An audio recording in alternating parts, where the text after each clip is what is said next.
You're listening to Faith in Healthcare, the CMDA Matters podcast. Here's your host, Dr. Mike Chupp.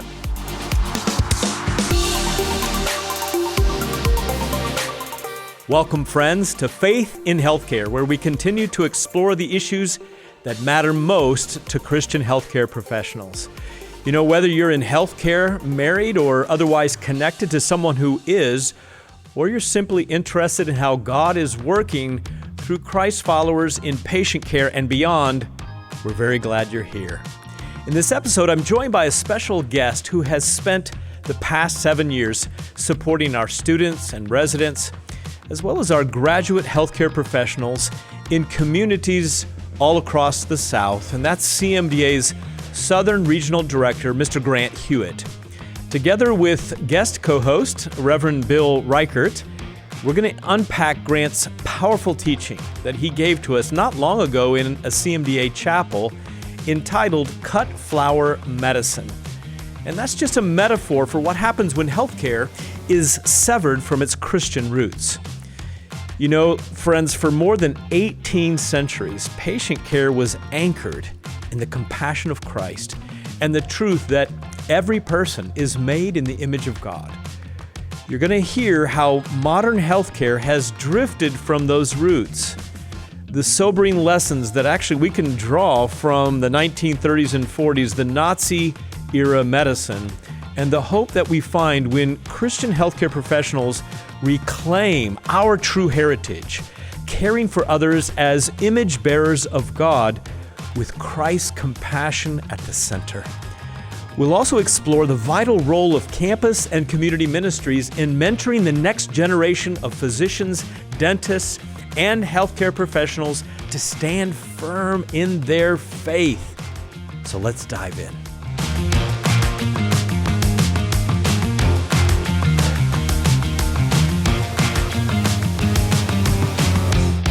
Well, today on Faith in Healthcare, we have such a special guest who's going to challenge us in our thinking and our conversation that I decided I wanted a real pro to co-host the program today, and that's Reverend Bill Reichert, who's our Vice President of Campus and Community Ministries, who has his own podcast. He's a podcast professional.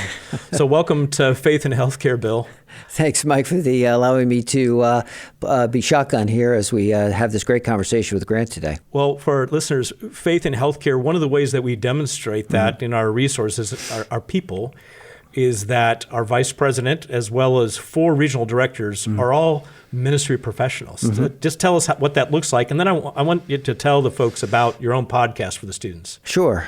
Our team is, as many of our field staff are throughout the U.S., are, as you say, ministry professionals in the best sense that they've been trained vocationally as maybe parachurch workers or those within local churches, and what they bring to the table is that how to create an atmosphere of spiritual formation, how to grow in a greater depth and knowledge of the Lord Jesus Christ. And so it's that theological underpinnings really help drive that opportunity forward. And of course, this podcast that you're mentioning, the Student Pulse podcast, is one that we've been doing for a couple of years now. And like Faith in Healthcare, we've started doing it on video. And it's really to help our trainees understand better, one, how to thrive and flourish within their training years, as well as a window into looking forward to what awaits them, how they can be, again, a success and thrive in the vocation that God's given them. And of course, we touch on issues that are very relevant to trainees, and we have great guests and great conversations along the way. So yeah, it's been a great journey and a fun ride. And it's an introduction, of course, to what else is going on at CMDA besides that local campus ministry that these students are involved with. Well, that's such a big thing, is helping our students and our trainees understand that they are part of something bigger than what they experience at their local chapter. As good as that is, it's only a small part of the overall scale and scope of CMDA. So our guest today, it's probably hard for him to imagine or believe that he's the old guy. He is my Gandalf on my team. He is. So Grant Hewitt has served as CMDA Southern Director since 2017, and in the early 2000s, he was at the University of Nebraska-Lincoln, where he met his wife and earned a bachelor's in exercise science, thinking that maybe he'd become a physical therapist. And it was there as an adult, and I wouldn't want to say I'm jealous, Grant, but I will say that those who decide to follow Christ as adults, it's a different kind of deciding I'm going to follow this Savior, because it's an adult decision. After 8 years working in a hospital system in Omaha, Nebraska, he read Jim Elliot's biography. Wow, I wish everyone would read that biography, The Shadow of the Almighty. And reading that story for Grant resulted in a radical shift in his priorities in his life. And in early 2014, with support from his wife, Kelsey, he sold his dream home, quit his career at the hospital, and went to Southern Seminary. It was like going to Africa, maybe, for you guys, just like deciding to pull up stakes and go to Southern Louisville. And then 3 years later, after graduating, came across this organization, which he had never heard of before, called CMDA, and came to interview in Bristol. My wife, Pam, and I hosted him in our home, interviewed, and the rest is history. So welcome to Faith in Healthcare, Grant Hewitt. Thank you. Great to be here. Well, we're here today not just to discuss an incredible ministry that Grant has in the South, but because just before our national convention earlier this year, Grant, you shared virtually with us at the headquarters a chapel that was just so eye-opening for me on the topic of cut flower medicine, and unpacked it for us. It also led to some other interesting, supportive kind of things that you shared with us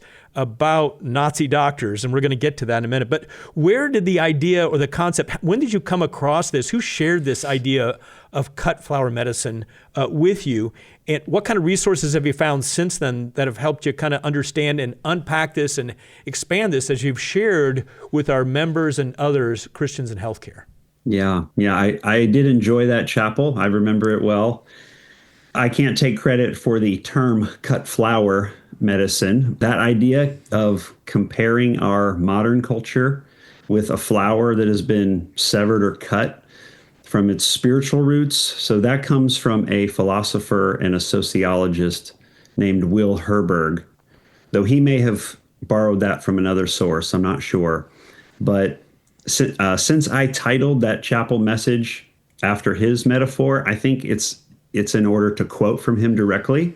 So here's what Dr. Herberg wrote. I think this was in the 50s. He said that the attempt made in recent decades by secularist thinkers to disengage the moral principles of Western civilization from their scripturally based religious context in the assurance that they could live a life of their own as humanistic ethics. He says that attempt has resulted in our cut flower culture. Cut flowers, he says, retain their original beauty and fragrance. They look and smell just like ones that are attached to the roots or stems, but they only do so in so long as they retain the vitality that they've drawn from their now severed roots. After that is exhausted, they wither and die. So it is with freedom, brotherhood, justice, and personal dignity, the values that form the moral foundation of our civilization. Without the light, this is the last line, without the life-giving power of the faith out of which they have sprung, they possess neither meaning nor vitality. Wow. And so he was talking more broadly about culture, but a few years ago when I came across that idea of his, I immediately thought of its application to healthcare, and thus I called that talk cut flower medicine. Mm-hmm. So I just reappropriated, stole it a little bit. You asked about some sources that were supportive of that. I'm not sure you can do better than Gary Ferngren's book, which I have right here, actually. It's called Medicine and Religion, a Historical Introduction, and it's published by Johns Hopkins. Dr. Ferngren teaches at Oregon State University and has taught ancient history for over 50 years, specializing in the development of healthcare. And one of his convincing conclusions is that the hospital, as we now know it, was a distinctly Christian innovation. So he's not at a Bible college. This is a university professor, really from an academic perspective, making that statement. Yeah.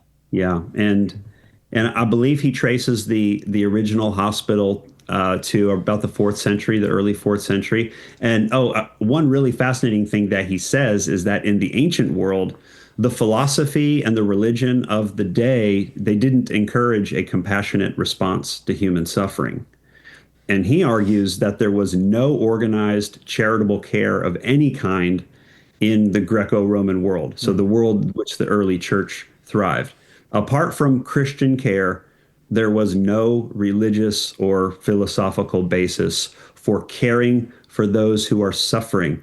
And it just amazes me today. I mean, we take this for granted. Well, of course, you're supposed to, do what you can for those that are ill and weak and marginalized and sick.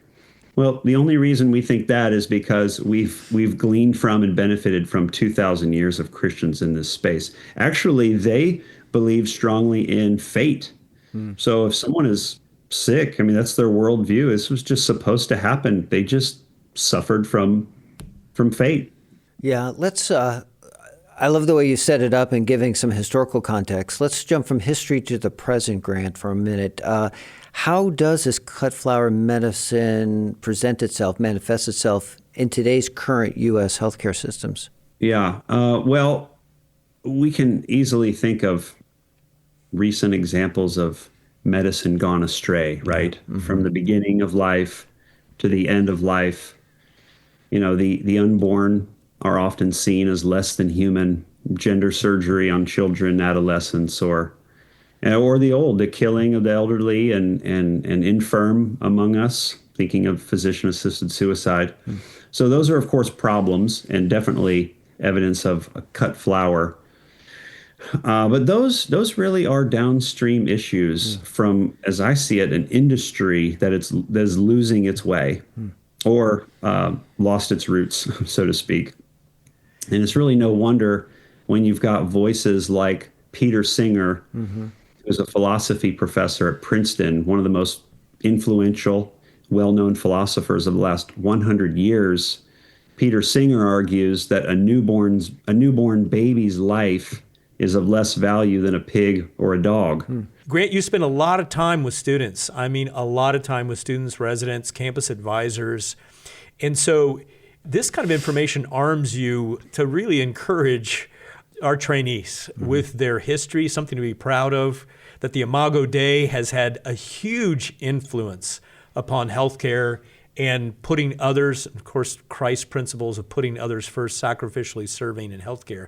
So how have you been able to leverage this sort of history, history that's verifiable in terms of the roots of healthcare with our Christian students who find themselves more and more in the minority and maybe a very uncomfortable minority in our academic centers today? Yeah. Well, that is a subject near and dear to my heart, considering most of my time as a regional director is towards graduate students.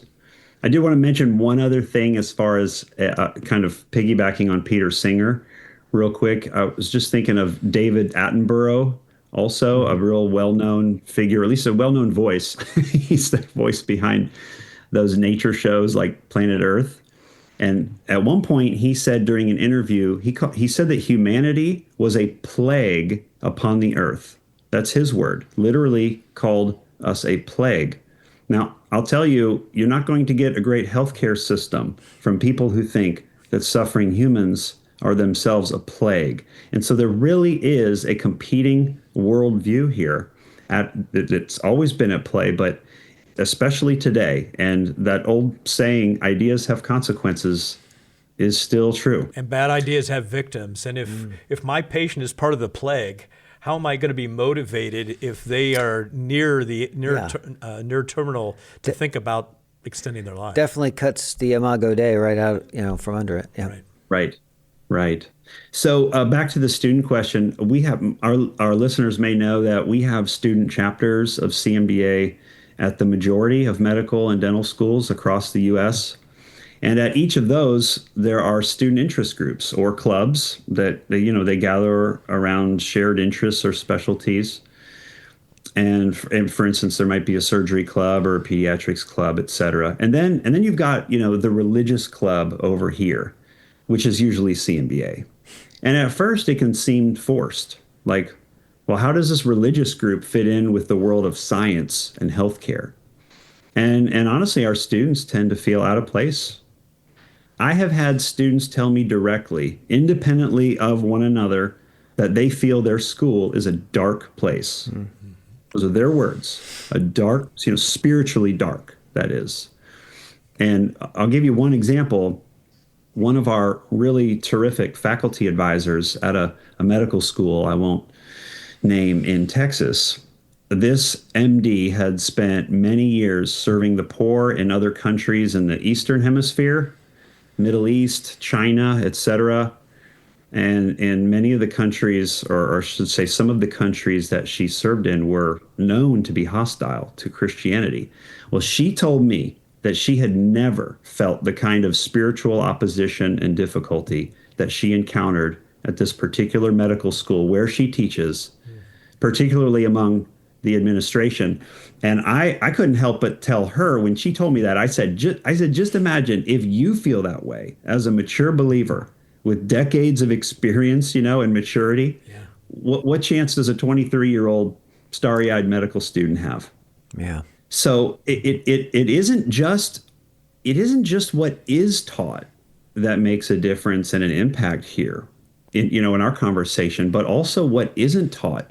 For instance, getting this from Ferngren's work, also, early Christians were especially motivated to care for the sick and suffering, unlike their pagan contemporaries, but because in so doing, they thought they were also serving God. Biblical passages like Matthew 25, Jesus talking about the least of these, and the parable of the Good Samaritan, those were prime motivators for Christ followers to inconvenience themselves to treat the sick and dying. And this, of course, is not something that's going to be taught at most schools today. So we're just getting this gradual disengaging from the roots of what spawned healthcare as we know it. And there is a tendency. During the pandemic, I came across one of my surgical throwaways, general surgery throwaways, and the cover article was about how religion kind of messes things up when it comes to following the science. And an example was given, which I thought was so antithetical to the truth, which is that during plagues, bubonic plague, black plague, that Christians are the ones who hung around and took care of those who were sick. But the actual spin was that the Christians saw this as a spiritual issue and that people were dying, were being judged. Yeah. It kind of reminds me of John Stonestreet from the Colson Center says, they'll miss us when we're gone. They don't often understand how the Christian community, the faith community, bolsters up society, culture, and serves in these sacrificial ways historically and even in today's context. It's sometimes and then it's too late when those cut flowers begin to wither and die. People begin to scratch their head and go, well, how do we recapture that? And the worldviews that are usually set up in opposition to Christian faith aren't suited to cause human flourishing. Grant, before we move on to the next topic, which is something you did a lot of reading about, which is comparing where we are now to maybe where things were in the 1930s. But as I was doing a little bit of research after your chapel in terms of this cut flower medicine, my Google search, ChatGPT search came up with very secular attempts, even by Ivy League schools. There's a recognition that things aren't as good as they used to be in terms of taking care of patients in a way that we used to. And so alternative medicine, integrative medicine, all kinds of secular approaches, whole person care, but almost no mention really of the kind of spiritual care, faith in healthcare that you and I at CMDA talk to people about all the time. There's these other alternatives, but there's a recognition something's broken, something incredible is missing. I know everyone is trying, but something is missing. And I want to share, that reminds me of something. I want to share this story. Some years ago, I sat in on 3 or 4 talks by a hospital chaplain up in Nebraska. And her topic was basically that how patients shouldn't just focus on their physical body, but their soul as well. And each talk was probably 30 minutes or so. Plenty of time to say something of value. Well, after about 2 hours of speaking total with all the talks, this chaplain did not mention even the word God a single time. Never alluded to the Bible, or definitely did not say the word Jesus at any time. Not once. Everything was spirit and spiritual, vague references like that. And I guess in some contexts that might be expected, but this particular hospital, I'm not going to name it, but this particular hospital, right in its mission statement, the very first line of its mission statement talked about the healing ministry of Jesus Christ. And it wasn't the healing ministry of the Golden Buddha or the spirit in the sky. It was Jesus. Mm-hmm. So if the paid religious person doesn't know what to do or say, literally paid to provide religious care, how far have we drifted? Well, I don't know if we want to go a little bit deeper. I mean, we talked a little bit about Nazi Germany and kind of the eugenics and the things that kind of drove the medical world in the 30s and 40s in Germany. Those things just didn't happen out of nothing. There was something upstream that was driving them, certain ideologies, certain beliefs, worldviews. What's true back then can be displayed even today, just maybe packaged a little differently. So what were some of the driving worldview forces that kind of, one, captured a culture in the 30s and 40s in Europe to go down the path that they did, destructively violating the Imago Dei? And what are some of the parallels for today that we can learn from? Yeah, well, as you asked that question, Bill, it occurred to me, it seems that many people are compared when they get upset. They compare others to Nazis and Hitler and all the rest, and it's just thrown around haphazardly. And that, of course, we shouldn't do that. Right. But there are, on the other hand, legitimate lessons that we should learn from what happened there. And I'm glad that you point out ideological falsehoods, because there were several at play with Nazi medicine in particular. And I do think we can tend to dismiss the Nazis sometimes as if they were like some alien race of beings who will never visit planet Earth again. They're just evil through and through and had no real thought behind what they did. And that's just not the case. These were people with hopes, dreams, families, and a worldview that allowed them to make sense of what they were doing. And they clearly grounded what they were doing in science. Science, as they understood it. One Nazi doctor, he said that it was their duty to accelerate, and get this is the kind of scientific worldview they had. It was their duty to accelerate biological evolution by eliminating morally inferior people or physically inferior people. So I don't have the quote, but basically he said that in prehistoric times, it was just the environment and those factors that weeded out inferior beings and inferior humans. And so that kind of natural selection was necessary for the advancement of the human race.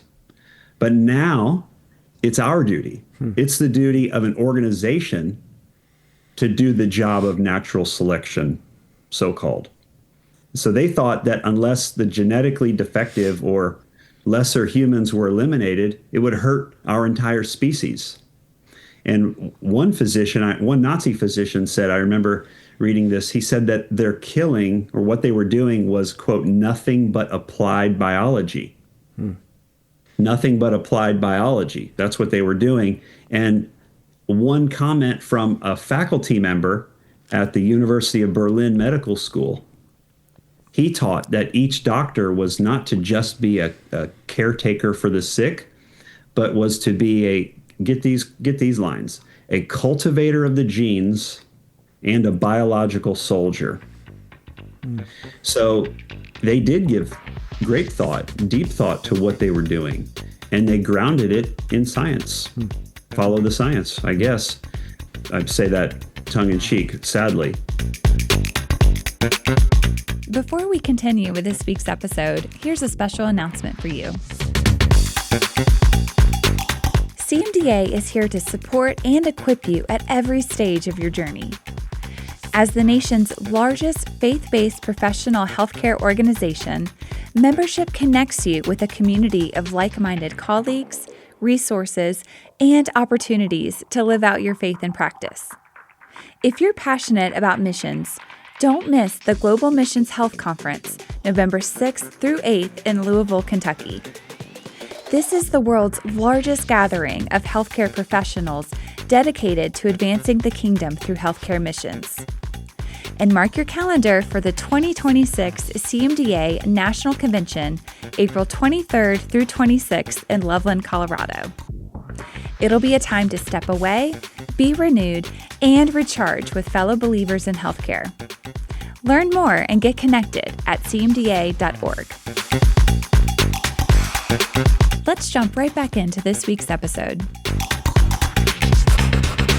Furthermore, their final solution, I'm sure most of our listeners have heard of this and are familiar with the final solution to eradicate Jews in particular.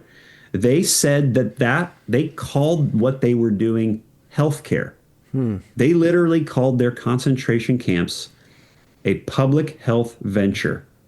The Nazi message was that all of their killing was medically indicated and carried out by doctors. It was sick. And, I guess as long as you can label a procedure or medication or a movement, I guess if you can just label it healthcare, you can literally get away with murder. And I've got to bring this up. I was just thinking about this while I was thinking about our podcast. There was a science fiction author named Philip Dick. I think he Man in a High Castle and maybe can't remember, Minority Report and some others, but a prolific sci-fi author who talked a good bit about manipulating people. And he's got a quote, look at it. He said that if you can control the meaning of words, you can control the people who must use the words. And this has application all over the place. So yeah, there are a lot of powerful lessons that can and should be learned from Nazi medicine. It shouldn't be dismissed just because the parallel is overplayed and inappropriately used. We shouldn't shirk away from these uncomfortable similarities. Grant, you shared a great deal with us and a lot of pictures in that chapel. Any final things that you want our listeners to hear about what you've learned from your reading on the Nazi doctors? Yeah, there is definitely one thing I want to bring up, and that is my primary resource for this comparison was a book written by Dr. Robert Lifton called The Nazi Doctors, Medical Killing and the Psychology of Genocide. Now, that subtitle, The Psychology of Genocide, is really important because Dr. Lifton was, he might still be alive, but he was a psychiatrist who took a special interest in understanding the psychology behind these doctors' actions. And, these doctors had families. They went home at night. They kissed their wives and children. They woke up the next day to go to work, perform experiments, sterilize handicapped, et cetera, et cetera. So Lifton, he does a lot of interviewing with survivors. He calls their ability to live a completely different life from work compared to home, he calls it doubling. He calls it doubling as in there were basically two personalities at work. He says that there was a sense that what happened at the concentration camps didn't count. In the minds of the doctors, what they were doing when they were at work at these camps, it didn't really count, as if, and he says this, as if they were on a foreign world which had different rules on it. And he calls their coping mechanism psychic numbing, as in they became numb to the harm they were causing. And in their minds, they rationalized it by just saying they were doing their job. They were doing what they were taught in medical school. And one more comment on that. The Nazis did not use off-putting words to describe what they were doing.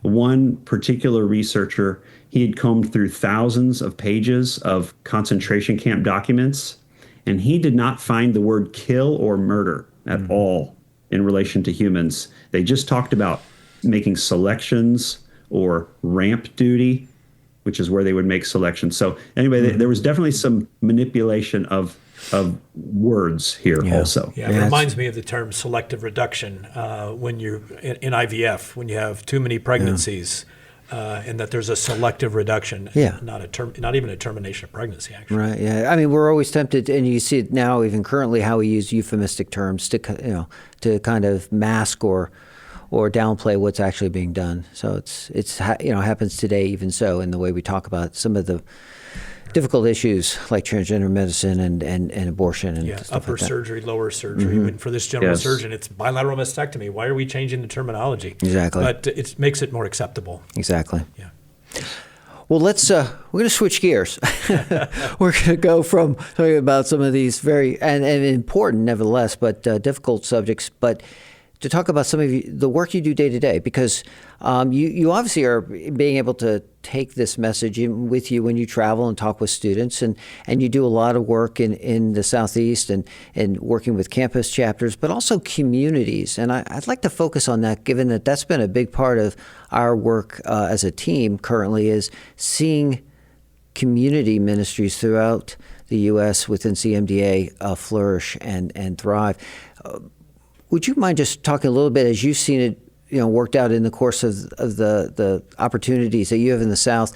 What's the benefit? Why is it important that we invest as a ministry with our graduate docs, the community chapters throughout the U.S.? Why is that important? Well, I think sharing a particular example would go a long way here. And our listeners may know that we do have those community chapters or professionals who have organized into a group scattered also throughout this 4 regions in CMDA. Not as many as the student chapters, but definitely plenty. And Knoxville, Tennessee comes to mind. And just down the road from us in Bristol. Yeah, we know Dr. Bill Geiger and his council very well. One wonderful man. Well, once upon a time, there wasn't a council and there wasn't Dr. Geiger there, right? And when he moved to Knoxville, he reached out wondering what was there CMDA-wise, and there was nothing. And thank God he had the heart to start a community chapter, even though he knew one person, but I worked with him and helped him. And since that time, fast forward, a dental school and a medical school have opened up there, both of which now have student chapters. And so what's really neat is that community chapter that they established before there was a medical or dental school, that has been a regular source of guidance and mentoring and fellowship for all of the students. Yes. So you never know why God might want you to start a group, and we'd of course love to see more of that happen across the country. Yeah, I mean, it doesn't take a lot. It takes, in Bill's case, someone who is willing to take that next step, to be faithful. It takes a small group of individuals who can kind of covenant together and say, we want to see something like this develop. There's a little bit of prep foundational work, but really it's about just taking the next step and, of course, communicating to us, because the work you do, Grant, and as well as the other RDs do so well, is the coaching and helping them do what's best next in this process of seeing a community thrive. And we talk about students so often, but what's really going to make them thrive and flourish and make their faith sustainable is making sure that after those training years, they have a place to land in a community that God places them, and then they can begin to grow in their faith even still. Right. We talk about a lifetime. I mean, there's no reason for Christians in healthcare not to walk along this campus and community ministry for a lifetime, and even into retirement, as Bill Geiger has shown us, their ministry continues. Well, our current president, Dr. Omari Hodge, is a great testimony to this. He was a student at Morehouse. I had just started with CMDA, but we intersected some while he was at Morehouse School of Medicine in Atlanta, and then stayed connected with us through residency, and then came back as an attending doc to Atlanta, and then became part of our council or leadership team. And so that continuity of connection and growth and involvement is just so essential. So Bill and Grant, over the last 3 years, a previous strategic plan that we launched when I became CEO had 3 different major objectives. And then we did a second cycle for this current 3 years from 2024 through 2027. And I was just very thrilled that you and your team said, we see the value and the need for more community chapters. And so we want to enlarge increase new chapters in every single region by 20% per year, and those that exist, we want to put together a scorecard and strengthen those that exist by measures of 20%, things that we can measure for the activities of that local ministry. So, Grant, how has it been working for you in the South in terms of looking for communities that are ripe, that have the right elements, the right people, like a Bill Geiger in Knoxville, who are ready and God is prepared to take on starting a community chapter. Yeah, well, it's different everywhere, as you can imagine. But last week, I was on the road traveling for this very purpose. So I'll mention a recent example. I was in Fayetteville, Arkansas, where a handful of docs had for some time wanted to do something. They knew they wanted to get together. They knew they wanted to have fellowship and maybe minister to students. It wasn't well defined. But anyway, they reached out to me. We discussed some potential next steps and finally set up a meeting where I could physically attend. And it was great. Each of them invited another Christian doc or resident, and we met in one of their homes. We had dinner together, strategized, talked about how each one was kind of uniquely positioned in their hospital or clinic. We prayed together and planned the next meeting. It was pretty cool. And that was a great illustration of just using people with a similar mission and with a similar vision, I should say, of their area, and saying, well, what's possible? What can we do? So I would definitely encourage anyone listening to reach out to your regional director if you wanted to pursue or brainstorm a potential group in your area. And one of the things that we can do is help connect you with other Christian docs who are... What is critical mass, Grant? You say other Christian docs. What is a critical mass in a community that you found, or you or Bill, that actually helps you launch this effort? Because there aren't going to be too many Bill Geigers that are willing to go it alone for a while. They're going to want a group. I mean, 3 is our bare minimum. I mean, more is certainly better, but we can work with 3 individuals that are willing to, again, covenant together, kind of work shoulder to shoulder to see this happen. Would you agree? I mean, I would agree with that, but of course, that's just the beginning. That's right. So if we have 2 or 3 really passionate doctors, they know people as well, and maybe they've not really viewed some of their colleagues or other church members, if you will, to stimulate a group. Maybe they've not thought about them in that way. And so that's one of the things that what we want to do is encourage them to consider who's God already placed in their lives who might be interested in starting a group. So 2 or 3 to start, but of course it needs to grow. And not just doctors. I know that I've got lots of faithful listeners out there to CMDA Matters, now Faith in Healthcare, who can say, Chupp, you better say it. I'm going to say it. There are plenty of PAs and nurse practitioners and healthcare executives who also have a passion. And you guys know this, that there are a number of groups. If it wasn't for a certain individual, maybe a physician assistant, sometimes a nurse who really is just a nucleus, a fireball who God has called to mobilize the Christians in healthcare in that community. So I do also want to put that out there for other healthcare professionals, because it's not just the doctors that can be a part of this movement. Absolutely.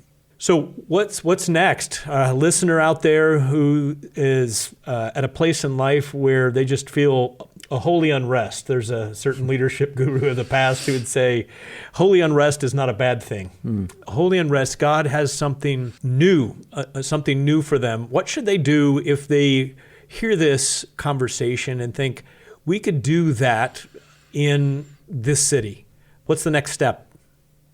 You said reach out to the regional director. Should they talk to others in the community to see if there's other interest before reaching out to you? Grant, we could probably use the ccm@cmda.org email, and that would be the place then we can hand off to the appropriate RD and then start the conversation from there. That could be a starting place. Yeah, I do think this might sound self-serving as a regional director, but strategically and as far as efficiency, I would say just go ahead, reach out to your regional director so we can begin to talk this out together and bounce ideas off one another. We're not asking for any commitments. We just want to help. We want to help you do what God's called you to do and maybe dream for a little more in your area. Yeah, and what you did in Fayetteville is so strategic. We haven't fully arrived at a community chapter there, but it's moving that needle. It's making that incremental investment, and that's what the RDs do so well, because they are fully vested and they're laser focused in those regions in particular, and so they're there to help. So, Yeah, one of the closing thoughts I'd have for you, Grant, is as I was preparing for the National Convention and you chaired your chapel, I'd spent a lot of time reading for almost a year about Dietrich Bonhoeffer because our theme for the National Convention was Spoke in the Wheel, and a prologue that he wrote to his fellow, those in the church, who, the very small minority, about what have we seen in the last 10 years. The last 10 years is actually the name of this prologue. It's his work, actually not his work, his best friend, Bethke, I think his last name was Bethke's work on papers and letters from prison for Bonhoeffer. But the beginning of that is prologue, the last 10 years. And he has a section in that which he says, ask the question, who stands firm? And so you were talking about the Nazi doctors, and his conclusion, Bonhoeffer's, was that, all those things, conscience, ethics, deciding to be a rebel with a cause and to do violence. He said none of those things have shown us in the last decade to work in terms of standing firm. All those people have fallen short. And sometimes quietly just saying, in my heart, I know what's right. I'm just not going to speak out. Those people also obviously didn't make a difference. It was those who felt called by God to take responsibility. It was only those few who spoke out against the Nazi regime. And I don't know how many physicians were among their number, but it has something to me to speak out to who's going to really be putting a spoke in the wheels of injustice today.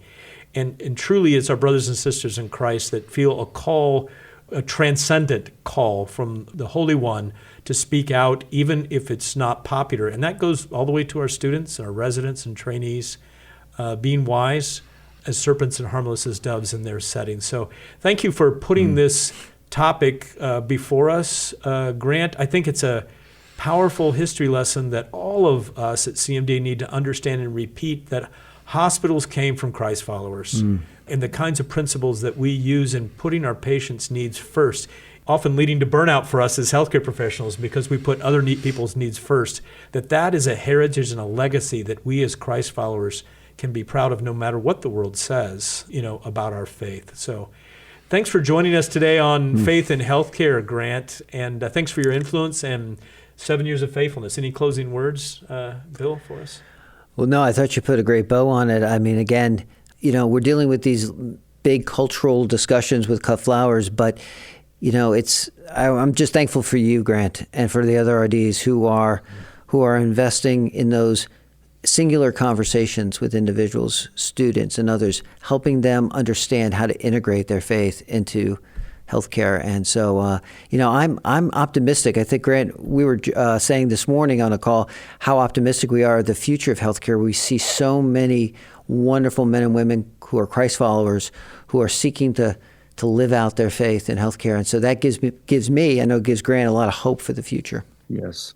Amen. And they need mentors. So how can I go on the entire conversation with you, Bill Reichert, without talking about mentoring? But we've got a Mentoring and Discipleship Academy Commission, which, Bill, you are a part of, and grateful for that with Dr. Untitled. Well, I would say where mentoring gets pressed down really well is in these communities. And so when you get community chapters, you have a greater propensity to see a lot of mentoring happen because the healthcare professionals want to invest in students.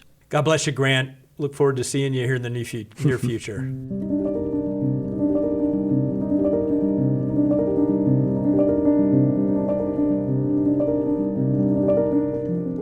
What a timely reminder from Grant that the very foundations of healthcare were laid by Christ followers who cared for the sick and suffering in centuries past when no one else would.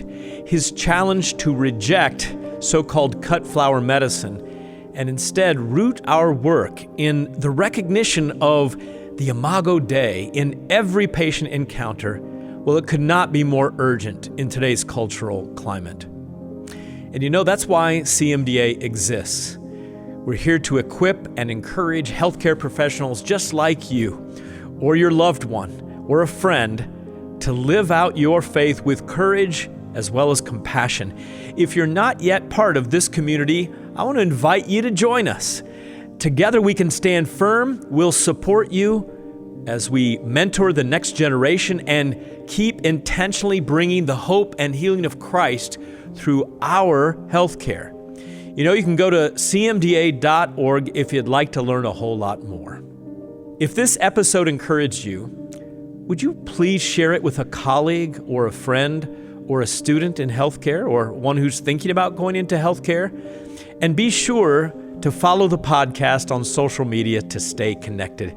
Your support helps us grow this community so that we can advocate for and equip healthcare professionals in all specialties to take Christ to all the earth.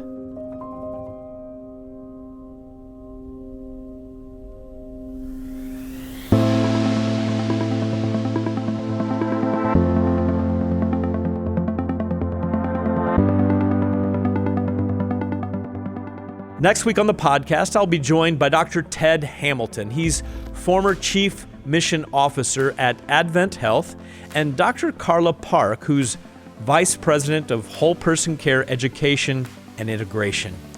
Together, they're going to share groundbreaking research on the well-being of our CMDA members, showing that Christian healthcare professionals experience significantly lower levels of burnout than the national averages.